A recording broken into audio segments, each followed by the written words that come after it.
Praise the Lord. இயேசுவுக்குள் பிரியமானவர்கள், உங்கள் ஒவ்வொருவரையும் நம் கடவுளும் மீட்பருமான ஆண்டவர் இயேசுவின் நாமத்தினால் வாழ்த்துகிறேன். ஆமென்.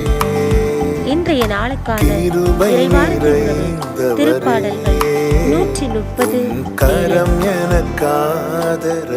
இஸ்ரவேலே, ஆண்டவரையே எதிர்நோக்கியிரு, பேரன்பு ஆண்டவரிடமே உள்ளது, மிகுதியான மீட்பு அவரிடமே உண்டு. ஆமென். இயேசுவில் பிரியமானவர்களே, இன்றைய நாளில் ஆண்டவர் நமக்கு கொடுக்கின்ற அழைப்பானது மிகுதியான மீட்பும் பேரன்பும் நம் ஆண்டவரிடமே இருக்கின்றது என்பதை உணர்ந்து கொண்டவர்களாக, ஆண்டவரையே எதிர்நோக்கி இருக்கிறவர்களாக அவரை நோக்கி பயணிப்போம் இன்றைய நாளில். ஆமென்.